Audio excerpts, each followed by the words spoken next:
میں نے درس نظامی مکمل کر لیا، اور 6 سال کے بعد جب درس نظامی مکمل کر لیا تو ادھر سے میں دورحدیث میں تھا، اور پھر مجھے دارالافتاء کی طرف سے اور مسجد کی طرف سے آفر آئی کہ ہمیں یہ شخصیت چاہیے جس کے اندر یہ خصوصیات ہوں۔ صحیح۔ تو کلفٹن بلاول چرنگی کے قریب جامع مسجد الخیر، تو وہاں سے جو ان کی ریکوائرمنٹ تھی، جو کچھ ان کی شرائط تھی، تو میں پورا اتر رہا تھا، تو مجھے مرکز نے وہاں جامع مسجد الخیر میں امامت کے لیے بھیجا۔ صحیح۔ تو اب الحمدللہ عز و جل وہاں بھی تقریباً 10 سال ہو چکے ہیں۔ اللہ۔ تو اس کے بعد فوراً ہی میرا دورہ حدیث مکمل ہو جاتا ہے۔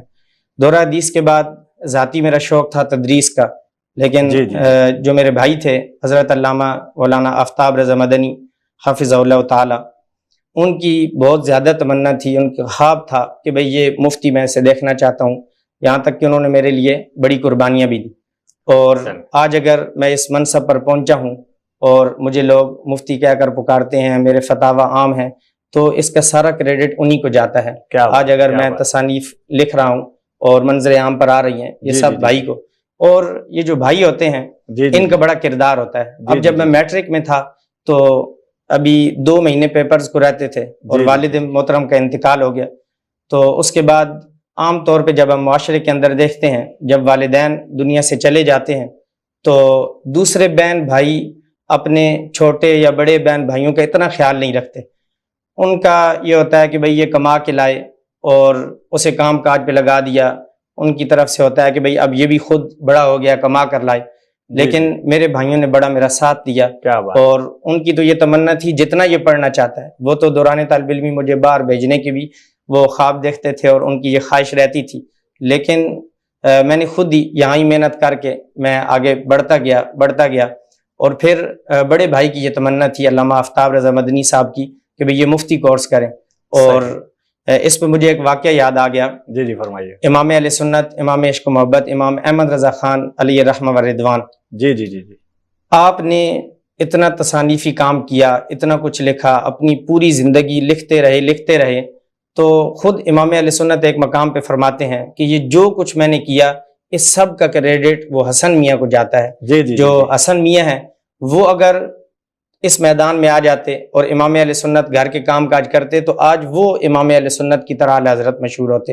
ان کی بھی میں نے تصانیف پڑھی، رسائل حسن ہے، اس کے اندر ان کی تحریر بھی لاجواب ہے۔ جی تو حضرت میں یہاں انٹرپٹ کروں گا، میں نے جو ہے خلفائے اعلی حضرت کے حوالے سے جب میں مطالعہ کر رہا تھا تو میں نے پڑھا کہ سیدی اعلی حضرت علیہ رحمہ سے استاد زمان علیہ رحمہ نے ارشاد فرمایا کہ جو ہے ایک رشتہ آیا ہے اعلی حضرت کی صاحبزادی کے لیے، تو اس رشتے کے حوالے سے جب بتایا تو سیدی اعلی حضرت علیہ رحمہ نے فرمایا کہ جو ہے ظاہر ہے کہ انتظامات کا معاملہ ہوتا ہے شادی کا، اور آپ جو ہے رشتہ جب آیا ہے تو مجھ سے کہہ رہے ہیں کہ شادی کرنی ہے عنقریب، تو تیاری بھی تو کرنی ہوگی ہمیں۔ تو استاد زمان علیہ رحمہ نے فرمایا آپ بس اوکے کیجئے، تیاریاں تمام ہم مکمل کر چکے ہیں۔ تو اعلیٰ حضرت علیہ رحمہ نے اس قدر مسرت کا اظہار فرمایا کہ آپ نے، کیونکہ سیدی اعلیٰ حضرت علیہ رحمہ کو استاد زمان علیہ رحمہ نے جو ہے تمام مشاغل سے اور تمام دنیاوی معاملات سے جو ہے نا مستغنی کر دیا۔ جی مستغنی کیا ہوا تھا، صحیح فرما رہے ہیں آپ۔ تو وجہ یہ تھی کہ وہ جو ہے ظاہر ہے کہ اعلیٰ حضرت کی جو ہے علمی مصروفیات تھیں، دینی مصروفیات تھیں، اور سیدی اعلیٰ حضرت علیہ رحمہ اس میں اتنا وقت دیا کرتے تھے کہ گھر کے معاملات کے لیے بہت کم وقت بچا کرتا تھا۔ تو استاد زمان علیہ رحمہ اس میں اس حوالے سے اپنا کافی وقت دیا کرتے تھے۔ ناظرین محترم، یہاں ہم جائیں گے ایک وقفے کی طرف، ہمارے ساتھ موجود ہیں مفتی مہتاب عالم نعیمی صاحب، گفتگو جاری رہے گی وہ ایک وقفے کے بعد۔ الا بذکر اللہ تطمئن القلوب، اللہ کا ذکر سناتا ہوا، نیکی کی باتیں بتاتا ہوا، عشق نبی سکھاتا ہوا، آپ کا اپنا میم ٹی وی۔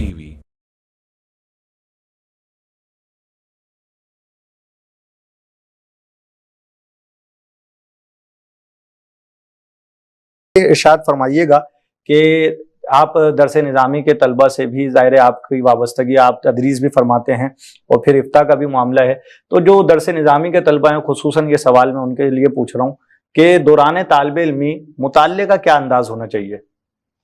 ماشاءاللہ بہت اچھا آپ نے سوال کیا، اور طلبہ کو اس کی حاجت رہتی بھی ہے۔ جی دوران طالب علمی ایک طالب علم کے پاس بہت زیادہ ٹائم ہوتا ہے، جو بالخصوص رہائشی جامعات ہوتے ہیں۔ جی تو طلبہ اکرام صبح اساتذہ سے اسباق پڑھتے ہیں، زور سے لے کر اگلے دن صبح 8 بجے تک ایک لمبا ٹائم ان کے پاس ہوتا ہے. اس کے اندر وہ اپنی نصابی کتابیں بھی پڑھتے ہیں، دیگر نصابی سرگرمیاں ہوتی ہیں وہ بھی ان کو دیکھ رہے ہوتے ہیں، لیکن اس کے باوجود ان کے پاس ایک بڑا ٹائم بچ جاتا ہے. اور اس دور کے اندر ہر طالب علم کے پاس موبائل ہے، اور جس کی وجہ سے ٹائم بہت ویسٹ ہو رہا ہے. لیکن اگر تھوڑا سا پیچھے آپ چلے جائیں تو آپ کو ایسے ایسے علماء ملیں گے کہ جن کا دوران طالب علمی بہت زیادہ مطالعہ ہوتا ہے، اور اس وقت کے طلبہ یہ پوچھتے ہیں کہ یہ مطالعہ وہ کیسے کرتے تھے، ہمارے پاس ٹائم ہوتا نہیں ہے. ٹائم ان کے پاس بھی ہوتا ہے، لیکن مسئلہ یہ ہے کہ یہ ٹائم کو صحیح مینیج نہیں کیا ہوتا ہے انہوں نے، اور یوں وقت ضائع ہو رہا ہوتا ہے اور انہیں پتہ بھی نہیں چلتا. جبکہ جو درس نظامی ہے، درس نظامی کرنے سے صرف بندہ پڑھنے کا طریقہ سیکھتا ہے. اگر بہت اچھا مطالعہ نہ ہو تو وہ بڑے اچھا عالم نہیں ہوتا. اچھا عالم وہی درس نظامی کیا ہوتا ہے کہ جس کا مطالعہ بہت اچھا ہوتا ہے. درسیات کے علاوہ خارجی مطالعہ، درسیات کے علاوہ وہ یہ انداز اختیار کر سکتے ہیں کہ جب اپنی نصابی کتابوں سے فارغ ہوں تو وہ اپنا ایک جدول بنائیں. اب اس جدول کے اندر وہ فتاوی رضویہ ہے، فتاوی شامی ہے، ان کتاب کے متعلقات جو کتاب شروحات ہیں، ان شروحات کو بھی میں خارجی مطالعہ ہی کہتا ہوں کہ وہ ہدایہ پڑھ رہے ہیں تو ساتھ بنایا کا مطالعہ کریں، فتح القدیر کا مطالعہ کریں. تو دوران درس نظامی اگر ایک طالب علم محنت کرے تو وہ بہت زیادہ مطالعہ کر سکتا ہے. میں نے خود اپنا یہی جدول اپنایا تھا، اور ابھی سے نہیں بلکہ دوران طالب علمی 2010 سے لے کر آج 2022 تک میرا جدول یہی ہے کہ دن کو میں 1-8 گھنٹہ سوتا ہوں، اور رات کو میں دارالفتاح سے واپس جاتا ہوں تقریباً 2 بج جاتے ہیں، تو 2 سے 5 بجے تک 3 گھنٹے رات کو سوتا ہوں. اس کے علاوہ آج بھی مطالعے کا وہی ہمارا انداز ہے. آج کام بڑھ گیا، لیکن مطالعہ دوران طالب علمی بھی ہم کرتے تھے، دن کو نہیں سوتے تھے، رات کو بھی لیٹ تک پڑھتے تھے.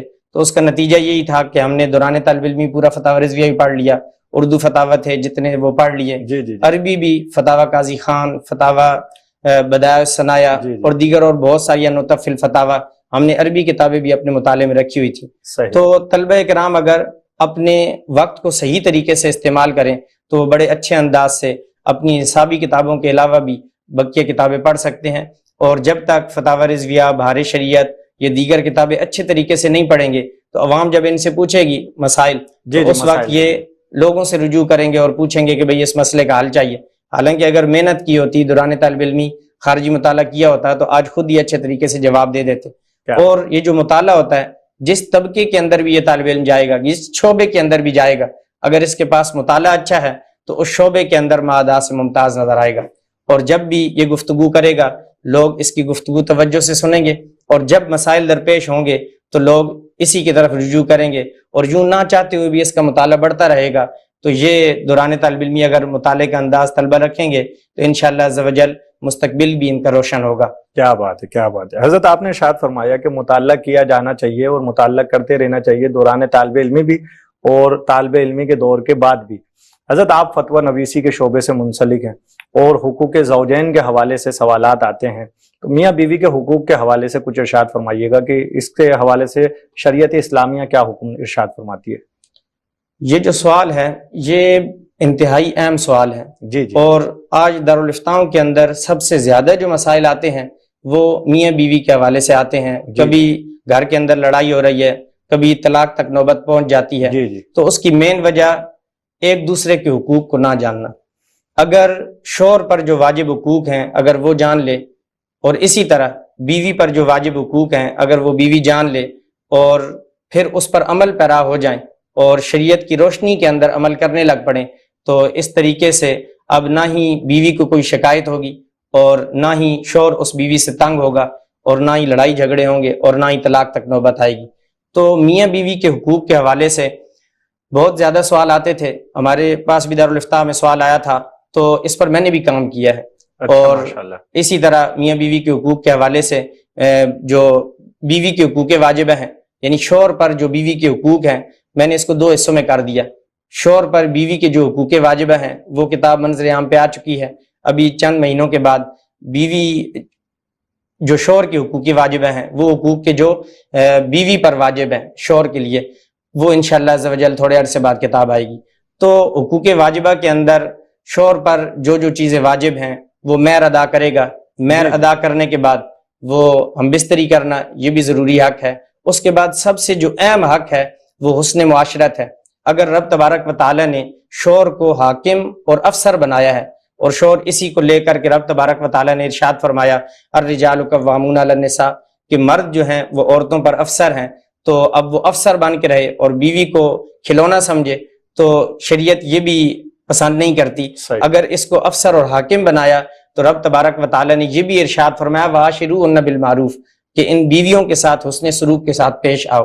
پھر آپ علیہ الصلوۃ والسلام نے اس آیت مبارکہ کی قولی تفسیر بھی بیان کی، فعلی تفسیر بھی بیان کی. خود آپ علیہ الصلوۃ والسلام نے اس کا مطلب بھی بتایا کہ عاشروہن بالمعروف کا مطلب کیا ہے. آپ علیہ الصلوۃ والسلام نے ارشاد فرمایا کہ اکمل المؤمنین ایمانا احسنهم خلقا کہ کامل ترین مومن وہ ہے کہ جو اخلاق کے اعتبار سے لوگوں میں سے سب سے اچھا ہے.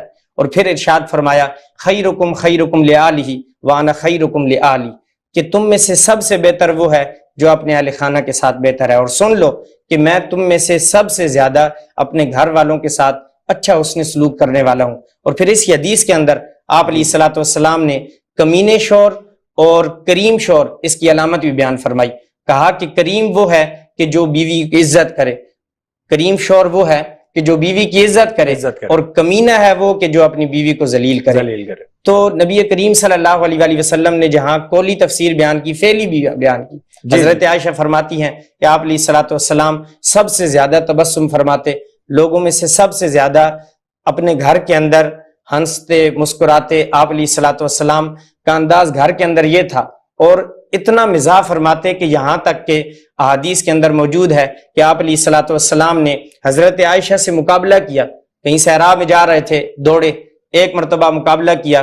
اس وقت حضرت عائشہ اتنی زیادہ صحت مند نہیں تھی تو وہ ان کے قدم آگے نکل گئے، تو کہا کہ میرے قدم آپ علیہ الصلوۃ والسلام سے آگے نکل گئے. تھوڑے دنوں کے بعد جب وہ صحت مند ہوئی، وہاں سے گزر ہوا تو آپ علیہ الصلوۃ والسلام نے فرمایا کہ عائشہ آؤ مقابلہ کرتے ہیں. اب جب مقابلہ کیا تو آپ علیہ الصلوۃ والسلام جیت گئے اور آپ علیہ الصلوۃ والسلام نے ارشاد فرمایا ھذہ بتلک السبقہ کہ یہ اسی مقابلے کا بدلہ ہے. تو یوں آپ علیہ الصلوۃ والسلام اپنے اہل خانہ کے ساتھ، قول کے اندر بھی آپ علیہ الصلوۃ والسلام کی تفسیر موجود ہے اور آپ علیہ الصلوۃ والسلام نے فعلاً بھی اپنی ازواج مطہرات کے ساتھ حسن سلوک کر کے دکھایا. تو اگر میاں بیوی ایک دوسرے کے حقوق کا لحاظ رکھیں گے، اگر یہ حقوق معلوم ہوں گے، شوہر کو یہ پتا ہوگا کہ میں نے حسن اخلاق کے ساتھ پیش آنا ہے اور بیوی کو یہ پتا ہوگا کہ یہ میرا حاکم ہے، یہ میرا افسر ہے، تو دونوں یہ گاڑی کے دو پہیوں کی مانند ہے. گاڑی کا اگر ایک پہیہ خراب ہو جائے گاڑی رک جاتی ہے. تو اگر دونوں پہیے ٹھیک ہوں گے تو یوں گھر اچھے طریقے سے چلتا رہے گا اور گھر کے اندر امن اور سکون آئے گا اور یوں معاشرے کے اندر امن قائم ہوگا اور یوں طلاق کی شرح فیصد کم ہوتی چلی جائے گی اور دونوں جو ایک دوسرے کے حقوق بھی بجا لاتے رہیں گے. ماشاءاللہ. تو ہمارے ساتھ ناظرین محترم موجود ہیں مفتی مہتاب عالم نعیمی صاحب، اور یہاں ہم لیں گے ایک چھوٹا سا وقفہ. وقفے کے بعد بھی مفتی صاحب سے گفتگو جاری رہے گی، ہمارے ساتھ رہیے گا. پنج وقت اذان و درود و دعا درس قرآن و ذکر رسول و خدا اہل بیت و صحابہ کا بھی تذکرہ دین حق کا سکھانا سلامت رہے دین حق کا سکھانا سلامت رہے میم کا ایسا جذبہ سلامت رہے میم کا ایسا جذبہ سلامت رہے. دیکھتے رہیے آپ کا اپنا میم ٹی وی. مستند و دینی معلومات پر مبنی انوکھے اور منفرد پروگرام لاتا ہے آپ اور آپ کی فیملی کے لیے آپ کا اپنا میم ٹی وی. ویلکم بیک ناظرین کرام، پروگرام میم کے مہمان جاری ہے اور آج ہمارے مہمان ہیں مفتی مہتاب احمد نعیمی صاحب جو کہ دارالفتہ النور کے مفتی ہیں، اور گفتگو جاری تھی وقفے سے قبل حسن معاشرت کے حوالے سے. حضرت حسن معاشرت کے حوالے سے گفتگو جاری ہے. یہ ارشاد فرمائیے گا کہ بعض لوگ حق تلفی کرتے ہیں اپنی زوجہ کی, اور پھر جو ہے جب طلاق کا مطالبہ خاتون کی طرف سے کیا جاتا ہے تو طلاق بھی نہیں دیتے, نان نفقہ بھی ادا نہیں کرتے, اور جو ہے لباس وغیرہ فراہم کرنے کے حوالے سے بھی کوئی جو ہے خاتون کو کوئی سہولت فراہم نہیں کرتے. تو اس حوالے سے شریعت مطہرہ کیا ارشاد فرماتی ہے؟ یہ جو آپ نے سوال کیا اس کا تعلق بھی حسن معاشرت کے ساتھ ہی ہے. جی حضرت. حسن سلوک کا مطلب یہ ہے کہ شوہر اپنی بیوی کے ساتھ حسن سلوک کے ساتھ پیش آئے. بیوی اگر حقوق جو اس پر ضروریاں ادا نہیں کر رہی تو اس کو سمجھاتا رہے, لیکن اس کا کام یہ ہے کہ اپنے حقوق پورے ادا کرے, خود اس کے ساتھ کوئی ظلم نہ کرے. اگر بیوی غلط کر رہی ہے تو اس کا وبال اس پر ہے. اگر یہ نان نفقہ نہیں دے گا تو یہ بھی ظلم ہے. اگر حق تلفی کرے گا جی اور حسن معاشرت کے ساتھ پیش بھی نہیں آ رہا جی اور عورت کو طلاق بھی نہیں دے رہا, تو اس صورت کے اندر شریعت مطہرہ کا فیصلہ یہ ہے کہ اس بندے پر فرض ہے کہ اس بیوی کو طلاق دے دے. دو صورتیں ہیں, یا تو حسن معاشرت کے ساتھ رکھے, اگر رکھ نہیں سکتا اور نوبت یہاں تک آ چکی ہے کہ وہ اس کو مارتا بھی ہے, گالیاں بھی دیتا ہے, طلاق بھی نہیں دیتا, تو اس صورت کے اندر یہ سخت گناہگار ہوگا. اس پر اب فرض ہے کہ یہ اس کو طلاق دے دے. اگر طلاق نہیں دے گا اور بیوی مطالبہ کرے گی, اب یہاں ایک دوسرا مسئلہ آتا ہے کہ مرد ایسا طلاق نہیں دیتا. اب یہ لڑکی والے بھی غلط قدم اٹھاتے ہیں کہ اب چلو یہ تو اپنے فرض پر عمل نہیں کر رہا, یہ تو گناہگار ہو ہی رہا, لیکن اب لڑکی والے یہ کرتے ہیں کہ کورٹ سے جا کر کھلا لے لیتے ہیں. تو ان کو یہ بھی اجازت نہیں ہے. وہ پوری کوشش کریں گے کہ یہی شخص طلاق دے, کیونکہ جب تک یہ طلاق نہیں دے گا تو لڑکی آزاد نہیں ہوگی, وہ کورٹ کی کھلا لے کر وہ کہیں اور شادی کر نہیں سکتی. لہٰذا ضروری یہ ہے کہ یہ شخص طلاق دے دے, اور اگر طلاق نہیں دیتا تو لڑکی صبر کرے اور یہ بڑوں کو بٹھا کر کوئی ایسا لایا عمل طے کریں کہ وہ لڑکا اس کو چھوڑنے پر مجبور ہو جائے اور اس کو طلاق دے. تو بہر صورت یا تو اس نے سلوک کے ساتھ پیش آئے, اگر پیش نہیں آ سکتا تو پھر طلاق دے. طلاق دینا اس پر ضروری ہوگا. حضرت اس میں اثر رسوخ والے لوگوں سے رابطہ کیا جانا اور برادری کے لوگوں کو انوالو کرنا, اور کیا اس کی شریعت اجازت دیتی ہے؟ جی, شریعت اس کی اجازت دیتی ہے کہ ایک شریعت کے دائرے کار کے اندر رہ کر لوگوں کو اچھی نیت کے ساتھ, کہ بھئی نیت یہ ہو کہ یہ ہم گھر بچانا چاہ رہے ہیں, یا پھر یہ ہے کہ جس پر ظلم ہو رہا ہے اس سے ظلم کو دور کرنا چاہ رہے ہیں, تو بڑوں کو بٹھا سکتے ہیں. مظلوم کے حق میں جو ہے بڑوں کو بٹھا کر یہ کام کیا جا سکتا ہے. حضرت یہ ارشاد فرمائیے گا کہ حسن معاشرت پر ہی گفتگو جاری ہے, تو یہ جو دوسری شادی کا معاملہ ہوتا ہے اس کے کئی پہلو ہیں کہ بعض اوقات جو ہے چھپ کر دوسری شادی کرتے ہیں بعض لوگ جو ہے مطلب دوسری شادی کرتے ہیں تو خاتون کی اجازت کے بغیر کرتے ہیں. اس حوالے سے شریعت کی کیا حکم ہے, شریعت کیا ارشاد فرماتے ہیں؟ بالکل اس کا تعلق بھی حسن معاشرت کے ساتھ ہی ہے. یعنی جو شوہر پر واجب ہے اپنی بیوی کے ساتھ حسن سلوک کرے, اور اسی طرح بیوی پر بھی ضروری ہے کہ حسن سلوک کے ساتھ پیش آئے. اگر بالفرض ایک شخص وہ ہے کہ وہ اپنی بیوی کو صحیح طریقے سے رکھے ہوئے, اس کے جو بھی حقوق ہیں حق میں ادا کر چکا ہے, ازدواجی تعلقات بھی قائم کر رہا ہے, حسن معاشرت کے ساتھ بھی پیش آتا ہے, دیگر بھی جو اس پر واجب چیزیں ہیں, نان نفقہ, رہائش کا مکان, یہ سارا کچھ اس نے دیا ہوا ہے جو شریعت اسے کہہ رہی ہے. اس کے بعد اگر بالفرض یہ دوسری شادی کرتا ہے تو خاص شریعت نے اس کو حق دیا ہے. اگر یہ دوسری شادی کرتا ہے تو یہ حسن سلوک کے منافی نہیں ہے. اب اس کو یہ نہیں کہا جائے گا بیوی کی طرف سے کہ بھئی تم یہ حسن سلوک کے ساتھ پیش نہیں آ رہے, اور نہ ہی اس میں بیوی سے اجازت لینا ضروری ہے. اگر یہ اجازت نہیں لیتا اور دوسری شادی کرتا ہے, اور دونوں کے جو حقوق ہیں اب وہ عدل و انصاف کے ساتھ اختیاری امور کے اندر برابری ضروری ہے. اس کے اندر بھی یعنی اختیاری امور یہ کہ اگر بالفرض ایک کو وہ فروٹ لے کے دیتا ہے تو دوسرے کو بھی لے کر دے, ایک کو آئس کریم کھلا رہا ہے تو دوسری کو بھی کھلائے, لباس بنا. لیکن غیر اختیاری جو امور ہیں مثلا قلبی میلان, یہ اس کے اندر برابری ضروری نہیں ہے, اس لیے کہ اس کے اندر اس کا اختیار ہی نہیں ہے. اگر یوں اگر کوئی کرتا ہے, لیکن ہمارا اتنا پرفتن معاشرہ ہو چکا ہے کہ لوگ کہتے ہیں کہ بھئی یہ دوسری شادی نہ کرے, شریعت کے دائرہ کار کے اندر رہ کے بھرے یہ معاذ اللہ منہ کالا کراتا رہے. تو دوسری شادی کرنا یہ حسن سلوک کے منافی نہیں ہے اگر وہ دونوں کے حقوق بجا لاتا رہے. اور اجازت کی ضرورت بھی شرعن نہیں ہے. ہاں, اجازت پہلی بیوی سے. اچھا حضرت, آپ اتنے عرصے سے دارالفتاء النور سے منسلک ہیں, اور اس دارالفتاء میں شیخ الحدیث حضرت علامہ مفتی عطا اللہ نعیمی صاحب بھی جو ہے حضرت کے دارالفتاء میں افتاء کے فرائض سر انجام دیتے ہیں. حضرت کے ساتھ جو آپ کا وقت گزرا اور آپ نے ان سے افتاء کے معاملات سیکھے بھی, اس حوالے سے کچھ ارشاد فرمائیے گا.